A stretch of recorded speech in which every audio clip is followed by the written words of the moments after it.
Bubba Wallace just drove one of the most impressive races of his entire career at Phoenix, and a speeding penalty almost ruined the whole thing before it even got started. Wallace showed up to Phoenix Raceway for the Straight Talk Wireless 500 ready to prove something.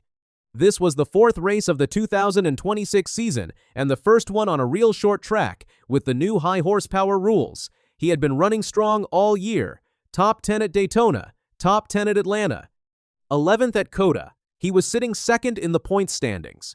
But there was one big problem. His teammate Tyler Reddick was 70 points ahead of him. Reddick had just done something no driver in Cup Series history had ever done. He won the first 3 races of the season. Daytona, Atlanta, COTA, all 3. The last time anyone won 4 straight at any point was Jimmie Johnson in 2007, so all the attention was on Reddick, and Wallace was getting lost in the shadows. Before Phoenix, a reporter asked Wallace what the difference was between him and Reddick this year. His answer was classic Bubba. "Luck," he said. "He's got Jimmie Johnson's horseshoe up his A." The room laughed. But then Wallace got serious. He broke it down race by race. At Daytona, he said Reddick played his cards right with pit strategy and put himself in contention. Meanwhile, Wallace was leading, but had to take more fuel and got jumped. At Atlanta, Wallace said he bobbed and Carson Hocevar weaved and they lost it. And at COTA, Wallace was honest.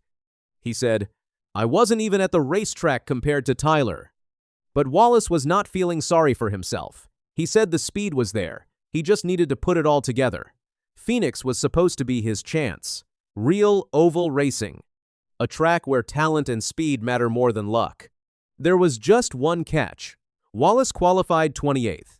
Starting near the back at a 1-mile short track is brutal, but he ran the most practice laps of anyone, 41 laps, tied with Christopher Bell.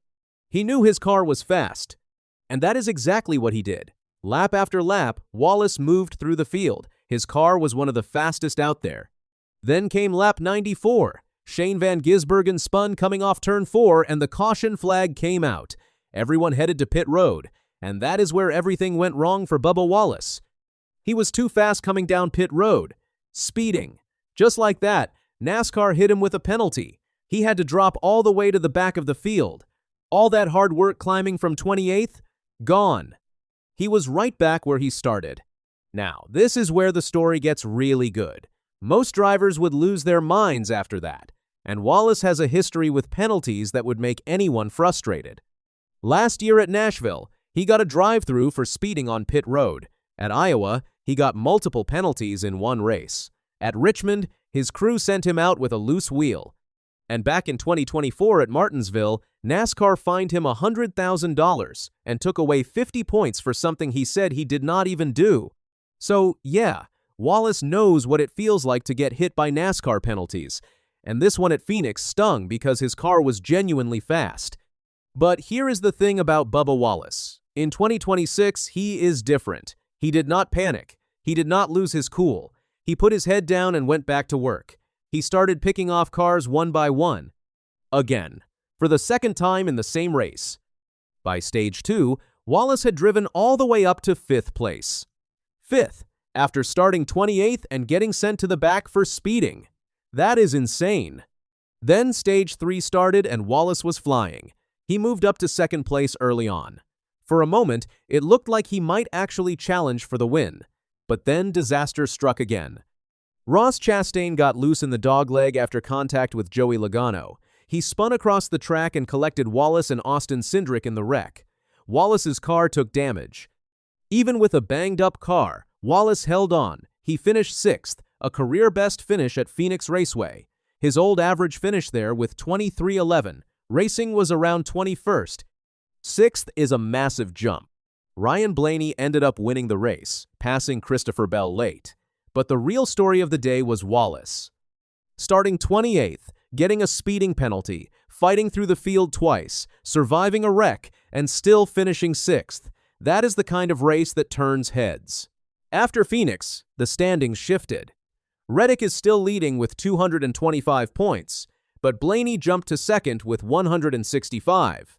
Wallace dropped from 2nd to 3rd with 153 points. The gap to Reddick is still big, but there are over 30 races left. And the numbers back up just how good Wallace has been. Through 4 races, he has not finished worse than 11th. He is tied with Blaney for the second most top 10s. He has the second best average finish in the entire Cup Series at 8.8, and he has led 86 laps more than anyone except Reddick. This is by far his best start to any season ever. What makes all of this even more impressive is everything Wallace has been dealing with off the track. For over a year, his team was in the middle of a huge lawsuit against NASCAR. 2311. Racing and Front Row Motorsports sued the sport over the charter system, saying NASCAR was acting like a monopoly. The whole time, Wallace could not talk about it. He just had to show up and race, while the future of his team was up in the air. The lawsuit finally settled in December 2025. 2311 got their charters back, and all charters became permanent. Wallace summed up the moment in 2 words on social media: monumental day. He later told Bob Pockrass of Fox Sports that it was nice to finally talk about it freely. He praised the team members who kept showing up to work every day, even though they did not know if the doors might close.